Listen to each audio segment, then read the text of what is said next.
വീണ്ടും ഒരിക്കൽ കൂടെ പുതിയൊരു വീഡിയോയുമായി നിങ്ങൾക്ക് വേണ്ടി ബ്ലൂ വാട്ടർ അക്വേറിയം.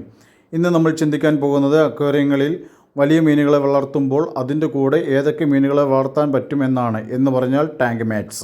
നിങ്ങൾ ഈ വീഡിയോ ശ്രദ്ധിച്ചു നോക്കുക. ഓസ്കാർ ഇനത്തിൽപ്പെട്ട അത്യാവശ്യം വലിപ്പമുള്ള ഒരു മത്സ്യത്തെ ചെറിയൊരു അക്വേറിയത്തിൽ ഇട്ടിരിക്കുന്നു. ഒരു കാരണവശാലും ചെയ്യാൻ പാടില്ലാത്തതാണ്. മിനി അക്വേറിയത്തിൻ്റെ തൊട്ടടുത്തതായി വലിയൊരു അക്വേറിയത്തെ നിങ്ങൾക്ക് കാണാൻ കഴിയുമായിരിക്കും. പലവിധ മീനുകളുള്ള അക്വേറിയത്തിൽ ഇടാനായിട്ടാണ് ചെറിയ 2 ഓസ്കാറിൻ്റെ കുഞ്ഞുങ്ങളെ മേടിച്ചുകൊണ്ട് വന്നത്. എന്നാൽ പെട്ടെന്നാണ് അവ വലുതായി കഴിഞ്ഞപ്പോൾ ഓസ്കാറുകൾ തമ്മിൽ ആക്രമിക്കാൻ തുടങ്ങി. അവ മറ്റൊരു ടാങ്കിലുള്ള മത്സ്യങ്ങളെയും ആക്രമിക്കാൻ തുടങ്ങി. മറ്റൊരു നിവൃത്തിയുമില്ലാത്തതുകൊണ്ട് ഓസ്കാറുകളെ 2 ചെറിയ അക്വേറിയങ്ങളിലേക്ക് മാറ്റി. ഒന്നിനെ ചെറിയൊരു ബൗളിലാണ് ഇട്ടിരിക്കുന്നത്. ഈ വീഡിയോ കാണുമ്പോൾ അറിയാം അതെത്രത്തോളം ആക്രമസത്വമാണ് എന്ന്. വാട്ടർ ഡോഗ് എന്നറിയപ്പെടുന്ന ഓസ്കാർ ഫിഷുകളിൽ ഇനിയൊരു സ്വഭാവമാറ്റം പ്രതീക്ഷിക്കേണ്ട. എന്ന് പറഞ്ഞാൽ ഒരു കാരണവശാലും മറ്റു മീനുകളുടെ കൂടെ ഇടാൻ പറ്റുകയില്ല. ഇങ്ങനെയുള്ള അബദ്ധങ്ങൾ ഒഴിവാക്കാനായി ഉചിതമായ ടാങ്ക് മാറ്റ്സിനെ നിങ്ങൾ തിരഞ്ഞെടുക്കുക.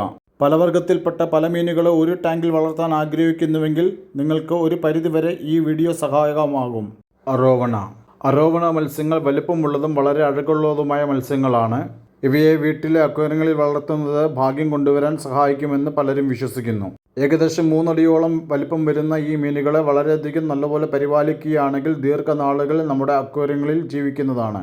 നദികളിലേക്ക് വീണ് കിടക്കുന്ന വൃക്ഷക്കൊമ്പുകളിലിരിക്കുന്ന ഇരകളെ ചാടിപ്പിടിക്കുന്നൊരു സ്വഭാവം ഈ മീനുകൾക്കുള്ളതുകൊണ്ട് അക്വേറിയത്തിന് മുകളിൽ വരുന്ന വസ്തുക്കളെ അതിൻ്റെ ആഹാരമാണെന്ന് തെറ്റിദ്ധരിച്ച് ഒരുപക്ഷെ ഇത് വെളിയിൽ ചാടാനുള്ള സാധ്യതയുള്ളതിനാൽ അക്വേറിയത്തിൻ്റെ ടോപ്പ് കവർ വെക്കുന്നത് നല്ലതായിരിക്കും. ടാങ്ക് മാറ്റ്സ് വലിപ്പമുള്ള ഏത് സിഗ്ലറ്റുകളെയും ഇതിൻ്റെ കൂടെ ഇടാം. ഓസ്കാർ ഫിഷുകൾ, green terror, cat fish, silver dollar, ഗെയിൻ ഗുറാമി ഇങ്ങനെ വലിപ്പമുള്ള ഏത് മീനുകളെയും ഇതിൻ്റെ കൂടെ ഇടാം. എന്നാൽ ചെറിയ മത്സ്യങ്ങളെ ഇടാതിരിക്കുക. കാരണം അവയെ ഭക്ഷണമാണെന്ന് തെറ്റിദ്ധരിച്ച് അവയെ ഭക്ഷിക്കാൻ സാധ്യതയുണ്ട്. അതുപോലെ വളരെ അഗ്രസീവായിട്ടുള്ള മീനുകളെ ഇതിൻ്റെ കൂടെ ഇടാതിരിക്കുക. കാരണം അഗ്രസീവായ ഫിഷിൻ്റെ കൂടെ ഇടുന്നത് ആരോപണങ്ങൾക്ക് കൂടുതൽ സ്ട്രെസ്സിന് കാരണമാകാം. അടുത്തത് ഓസ്കാർ. 12 മുതൽ 14 ഇഞ്ച് വരെ വലിപ്പം വരുന്ന ഈ മീനുകൾക്ക് നീന്തി കളിക്കാൻ ആവശ്യമായ സ്ഥലം ആവശ്യമാണ്. ശുദ്ധജലത്തിൽ വളരുന്ന ഇവയുടെ ശരീരഭംഗി കൊണ്ടും വലിപ്പം കൊണ്ടും ഏകദേശം ഡോഗിനുള്ള ചില സ്വഭാവങ്ങൾ കൊണ്ടും വളരെയധികം പേർ ഇതിനെ വളർത്താൻ ആഗ്രഹിക്കുന്നു. എന്നാൽ ഇവ നല്ലൊരു വേട്ടക്കാർ ആയതിനാൽ ഇവയുടെ ഇനങ്ങളിൽപ്പെട്ട ഓസ്കാറുകളുടെ കൂടെ വളർത്തുന്നതായിരിക്കും നല്ലത്. എന്നാൽ വ്യക്തമായ ധാരണയോടുകൂടെ ടാങ്ക് മാറ്റ്സിനെ തിരഞ്ഞെടുക്കുകയാണെങ്കിൽ വളരെ നന്നായി അവയോടുകൂടെ സഹകരിക്കുന്നതുമായിരിക്കും. നോക്കൂ, അക്വേറിയത്തിൽ വിരിച്ചിരിക്കുന്ന മണലിൽ എത്ര ശാന്തമായിട്ടാണ് അവ കിടന്ന് ഉറങ്ങുന്നത്.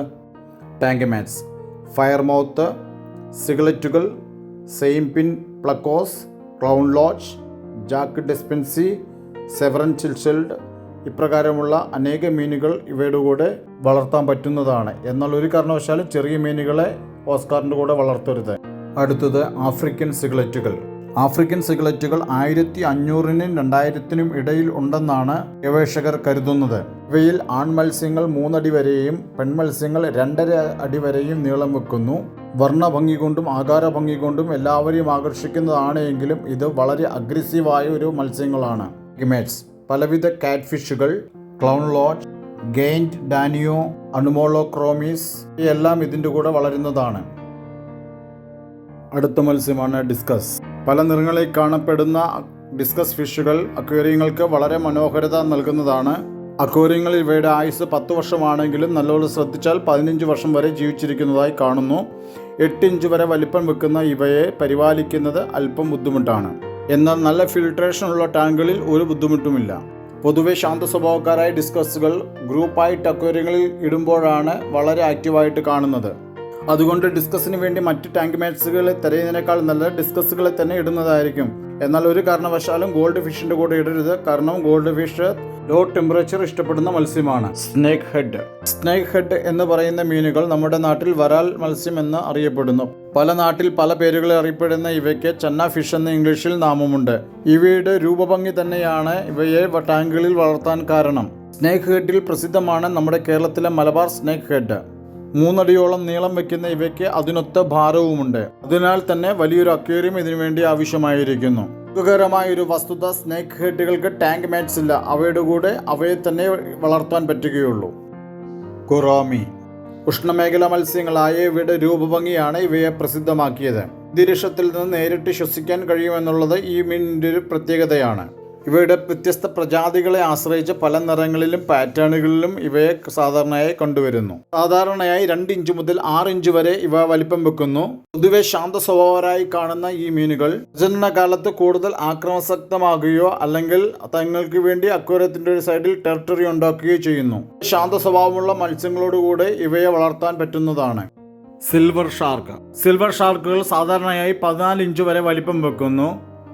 ലോങ് ടൈമിലേക്ക് നിങ്ങൾ ഇവയെ വളർത്താൻ ആഗ്രഹിക്കുന്നെങ്കിൽ അതിനനുസരണമായി വലിയൊരു ടാങ്ക് തന്നെ തയ്യാറാക്കണം. 1-2 സിൽവർ ഷാർക്കുകളാണെങ്കിൽ 200 ലിറ്ററുള്ള ടാങ്ക് മതി. അതല്ല എങ്കിൽ ഏകദേശം 500 ലിറ്റർ കപ്പാസിറ്റിയുള്ള ടാങ്കുകൾ ആവശ്യമാണ്. ടാങ്ക് മേറ്റ്സ് സാധാരണ ശാന്ത സ്വഭാവക്കാരായ ഈ മത്സ്യങ്ങളോടുകൂടെ പ്ലക്കോസ്, clown Loach and pictus catfish പോലുള്ള മീനുകൾ ഇവയുടെ ടാങ്ക് മേറ്റ്സ് ആണ്.